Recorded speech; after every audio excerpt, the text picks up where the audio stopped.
पहले तो जल जमाव की समस्या यहाँ की सबसे बड़ी समस्या है हुँ। और उसके बाद चलने के लिए रोड नहीं है तो उसका भी निर्माण होना चाहिए, कचरे का प्रबंध होना चाहिए और एक सार्वजनिक शौचालय भी हमारे वार्ड में बहुत ज़्यादा ज़रूरी है।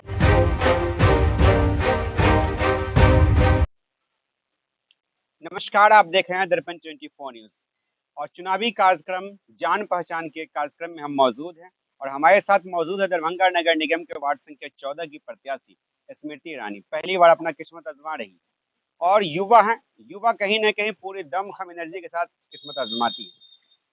और इसी क्रम में हम सभी प्रत्याशी से जानते हैं, समझते हैं कि उनका एजेंडा क्या है और किन मुद्दों पर वो चुनाव में आई है। और कई प्रकार के कई कठिन प्रश्न भी होते हैं, तो कई तीखे प्रश्न भी होते हैं, कई सरल प्रश्न भी होता है। लेकिन हम प्रत्याशी से जानना चाहते हैं, नया है तो तीखा प्रश्न कम होगा क्योंकि पहली बार किस्मत आज़मा रही है। तो सवाल ये होगा कि सोचती क्या है, क्यों चुनाव लड़ रही है? सबसे पहले स्मृति ईरानी जी, स्मृति ईरानी से मुझे एक बात याद आ जाता है। जब भी स्मृति शब्द आता है तो मुझे याद आ जाती है केंद्रीय मंत्री स्मृति ईरानी की। चलिए फिलहाल स्मृति ईरानी से हम बात कर रहे हैं। ये बताइए कि आप चुनाव लड़ रही हैं, नगर निगम का चुनाव है, पहली बार आप चुनाव में हैं। जी। चुनाव क्यों लड़ रही हैं? क्या क्या ऐसा मकसद है?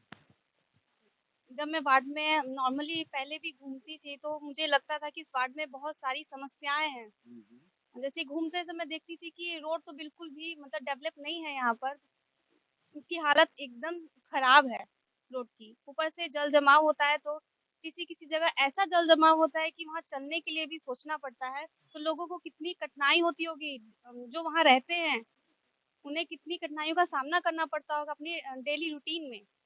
तो उन सबको देखते हुए ऊपर से कचरा का जो व्यवस्था है वो बहुत ही ज़्यादा खराब है यहाँ पर। अम, यहाँ पर कचरा का प्रबंध करने के लिए बॉक्स तो लगा दिया है मतलब कचरा पेटी रख दिया गया है, लेकिन उसमें कोई कचरा नहीं फेंकता है, वो काफ़ी टाइम तक ऐसे ही पड़े रहते हैं। वहाँ पर कुत्ते या फिर गाय जो होती है हमेशा वहाँ पर रहती हैं, इतनी वहाँ से स्मेल आती है। तो मैं चाहती हूँ कि वो सब के बारे में सोची हूँ मैं कि उन सब का निदान किया जाना चाहिए। किसी तरह से उन सब का निपटारा होना चाहिए, उन सब समस्याओं का नि हटाना चाहिए उन सभी समस्याओं को। तो कितने सालों इसीलिए से आप देख रही हैं? मैं यहाँ पर कम से कम 8 सालों से हूँ। 8 साल से, मतलब 2 जी, पार्षद को आपने देखा है। जी, ये बताइए स्मृति ईरानी जी, जब आप देखिए समस्या है, अब आप भी जानती होंगी कि नगर निगम से योजना मिलती है, उसके बाद ही काम हो पाता है। क्या आप ये बतला सकती जनता को कि आप यदि आएँगी, जी। जो समस्या आप गिना रही है, अगले पंचवर्षीय में जब चुनाव हो, ये समस्या ना गिनानी पड़े, आप उसका हल कर दें? जी, ज़रूर सरकारी जो योजनाएँ आती हैं वो डायरेक्ट जनता तक पहुँच ही नहीं पाती हैं। क्योंकि यहाँ के जो पूर्व पार्षद भी रहे हैं, वो उन्हें जनता जब कोई समस्या लेके उनके पास जाती है, तो वो कभी भी उनका निदान कर ही नहीं पाते, वो समझ ही नहीं पाते कि जनता उनसे क्या चाहती है। तो सरकारी योजनाएँ जो आएँगी, जैसे आगे अगर मैं जीती हूँ तो आती हैं अगर सरकारी योजनाएँ, तो मैं चाहती हूँ कि वो उसका पूरा लाभ जो है वो सिर्फ़ और सिर्फ़ जनता को मिले। उनके लिए जनता को कहीं दौड़ना-भागना नहीं पड़े या फिर उन्हें और कह सक आप जो खर्च कर रही हैं, आपको लाभ नहीं मिलना चाहिए? मुझे हुँ, नहीं। इतना जो खर्च करते हैं पार्षद लोग चुनाव में और पार्षद आप लोग खड़े ही होते हैं कि वो जनता की सेवा करे, ना कि अपना घर भरे या अपने लिए कुछ लाभ ले। क्योंकि वो जनता की समस्याओं को देखते हुए खड़ा होना चाहिए उन्हें। तो वो अपना लाभ कैसे सोच सकते हैं? खर्च जो करता है वो कहाँ से आएगा? सवाल तो ये करते हैं। लोग बोलते हैं बहुते खर्च करे छे उ फलनमा ढिकनमा, तो ये स्मृति ईरानी जो खर्च कर रही हैं, ये जीतने के बाद पूरा वसूली करेंगी या विकास विकास होगा, क्या होगा? वार्ड का विकास होगा, मेरा कोई विकास नहीं होगा पर्सनली। हुँ, मैं जनता को बताना चाहती हूँ कि जो भी लाभ सरकार की तरफ से जो भी फंड आएगा उसका पूरा का पूरा लाभ सिर्फ़ जनता को मिलेगा। हुँ। यहाँ के वार्ड के विकास के लिए मिला है, ना कि मेरे लिए मिलेगा। तो पार्षद साहब भी यही कहते हैं कि पूरा विकास किए हैं, कहीं नहीं छोड़े हैं, ₹2 नहीं कमाए हैं, सब यही कहता है। कैसे माने आपकी बातों की आप जो कह रही हैं, आप उतरेंगी, यही काम होगा या फिर इसके आपके लिए तो जनता को मुझ पे थोड़ा-सा भरोसा करना होगा, मुझे एक मौका देना होगा इसके लिए। अब पूर्व पार्षद क्या किए, नहीं किए, उसके बारे में कोई टिप्पणी इतना नहीं देना चाहती हूँ। मैं अपनी बात रखना चाहती हूँ, जनता से निवेदन है कि आप एक सही उम्मीदवार का चयन कीजिए इस बार। सोचिए, समझिए तब जाके वोट कीजिए। आप सही उम्मीदवार हैं, कैसे? मैं सही उम्मीदवार हूँ या कैसे? नहीं ये जनता जनता कैसे कोई तो 4-5 गुण बताइए ना, कारण बताइए ना कैसे सही है? क्या है, शिक्षित है, ईमानदार है, क्या है बताइए। पहली बात है जो मेरा परिवार है वो किसी भी तरह से किसी बेईमानी काम में तो बिल्कुल नहीं आया है। हमेशा से हम लोग शुरू से ईमानदार रहे हैं। हम लोग का जो साइबर कैफ़े चलता है उसके थ्रू बहुत लोगों को लाभ मिला है। जैसे कि आयुष्मान कार्ड, ई-श्रम कार्ड, यहाँ तक कि वृद्धा पेंशन तक निःशुल्क प्रदान किया गया उन लोगों को। ये 7 उम्मीदवार आपके यहाँ हैं, जी, आप 7वें नंबर पर हैं। जी, तो अक्सर जो चुनाव होती है, मतदान जो होता है, तो जो लोग अशिक्षित हैं, जो लोग इतना नहीं समझते, बूझते हैं, बूढ़े लोग होते हैं, जी। वो तो या तो ऊपर देखते हैं या नीचे देखते हैं। इसका भी कुछ फ़ायदा मिलने वाला है।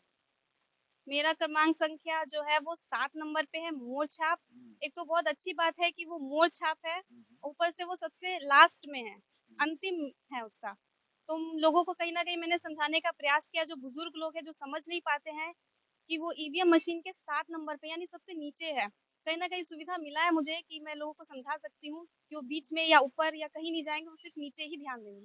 जब मोर छाप आपका तो याद उससे भी कुछ आता है। बरसात में ये मोर अपना रंग दिखाता है जी। और आपके यहाँ बरसात में भी नगर निगम पूरा रंग दिखाया जाता है, पूरा जल जमाव रहता है। ये कहिए कि आपके यहाँ बरसात में मोर नाचेगा या फिर सूखा रहेगा? सूखा रहेगा क्योंकि जल जमाव की समस्या का निदान जब होगा तो ऑब्वियसली सूखा ही रहेगा। सूखा ही रहेगा। जी। अच्छा, जनता आपको वोट दे तो क्यों वोट दे? जनता पे निर्भर करता है कि वो एक सही उम्मीदवार का चुनाव करे। वो एक बार सोचे समझे कि एक शिक्षित महिला आ रही है।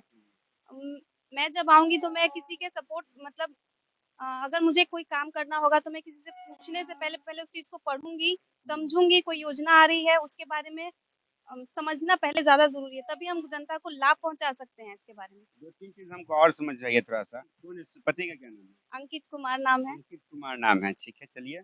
और आपके ससुर जो हैं, उनका नाम तो बताइए? हरिनारायण प्रसाद। तो अंकित जी के बल पे चुनाव लड़ रही हैं कि सुमित जी के बल पर लड़ रहे हैं कि हरिनारायण जी के बल पर लड़ रही हैं कि अपने बल पर लड़ रही हैं? मैं अपने बल पे भी लड़ रही हूँ और मेरे परिवार का भी सपोर्ट है मेरे साथ। ऐसा नहीं ना होगा कि आप चुनाव जीतिएगा तब के जो पति होंगे या ससुर जी होंगे काम करेंगे या आपके जो नहीं, नहीं ऐसा इस बार बिल्कुल भी नहीं होगा कि मैं किसी के थ्रू काम करना चाहती हूँ। मैं आऊँगी तो मैं सिर्फ़ अपने हिसाब से बोल रही हूँ कि मैं ही काम करूँगी, कि लोगों को जो समस्या है वो डायरेक्ट मुझसे पूछ सके। अच्छा कभी नगर निगम गए हैं? कभी देखे हैं वहाँ कैसे कुछ होता होगा? मैं गई हूँ, मैंने वहाँ के हालात भी देखे हैं। हुँ, हुँ। हालात दे आपके यहाँ के 5 मुद्दा बताइए जो आप चाहती होंगी कि हम पार्षद बन जाएँ, तो पहली बार में उस हमारी समस्या का हल फटाफट कर दें।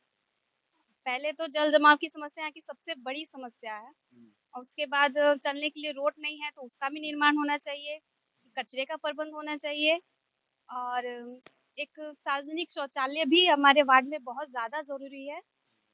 वो भी एक समस्या के रूप में ही आती है, ऊपर से जल नल की समस्या भी है। हुँ, मतलब जल नल हमेशा हर एक वार्ड में होना चाहिए सार्वजनिक जल। हुँ। अच्छा, शौचालय से हमको या शौचालय बहुत बड़ा हम लोग झेलते हैं। तो एक महिला होने के नाते जब महिला कोई शौचालय के लिए जब सड़क पर आती है तो उन्हें बहुत काफ़ी समस्या जी। ये आपका सोच काफ़ी अच्छा है। हमें भी अच्छा है, जनता देखते हैं अब कितना पसंद करती है कि आपकी जो विकास का एजेंडा एक बार अपील कर दीजिए क्या कीजिए? मैं वार्ड नंबर 14 की जनता से निवेदन करती हूँ कि आप लोग एक सही उम्मीदवार का चुनाव कीजिए इस बार, क्योंकि हमारे वार्ड को एक सही उम्मीदवार की या सही पार्षद की ज़्यादा आवश्यकता है। मेरा चुनाव चिन्ह मोर छाप है जो कि क्रमांक संख्या 7 पर है। तो मुझे भारी से भारी मतों में विजयी बनाएँ ताकि इस वार्ड का निर्माण हो, विकास हो। थैंक नाम यू। नाम बोलिए। मेरा नाम स्मृति रानी है। देखिए, हमारा जो काम है, हमारा जो कार्यक्रम है, हम जनता से तीखे सवाल अब प्रत्याशी से खासकर कड़वा सवाल जनता का पूछते हैं, जिससे जनता 5 साल तरसती है और 5 साल तड़पती भी है। वो सवाल होता है नई प्रत्याशी है, काफ़ी तीखे सवाल मैंने पूछा भी। इसलिए पूछा कि प्रत्याशी जब पार्षद बनता है, तो वो कैमरा पे नहीं आता, बच से निकलता है, पूरे 5 साल के बाद दर्शन कहीं हो पाती है। इसलिए हम चाह रहे थे कि जो प्रत्याशी हो, वो किन मुद्दों के साथ क्या कर रहे हैं? जनता जानना चाहती है कि आखिर मेरा प्रत्याशी कितना सक्षम है। क्या वो मीडिया को फेस कर सकता है? क्या वो नगर निगम को फेस कर सकता है? क्या वो प्रशासन को फेस कर सकता है? क्योंकि एक पार्षद के पास ज़िम्मेवारी होती है कि उनके वार्ड से कम केस थाना जाए। केस का भी समाधान होना चाहिए, छोटे-छोटे केसेज़ का समाधान होना चाहिए। शौचालय और नगर निगम की जो समस्याएँ हैं, उनको जाकर नगर निगम के सदन में लड़ सके, नगर आयुक्त से झगड़ सके, महापौर, उपमहापौर से लड़ सके और अपनी बातों को मनवा सके, ऐसा प्रत्याशी होना चाहिए। ये नहीं कि नगर निगम के महापौर, उपमहापौर, नगर आयुक्त कह दिए हैं तो ठीक है, ठीक है। छीके वाला नहीं चाहिए। अब ये है कि ये मेरा ये अधिकार है, मुझे ये चाहिए। अब जैसे देना हो वो आप दीजिए। इसलिए हमारा कड़वा सवाल था स्मृति ईरानी जी से और आपको ये कैसा लगा इनके बातचीत, वो हमें बताइएगा कमेंट सेक्शन में। फिलहाल दर्पण 24 की अमित खान।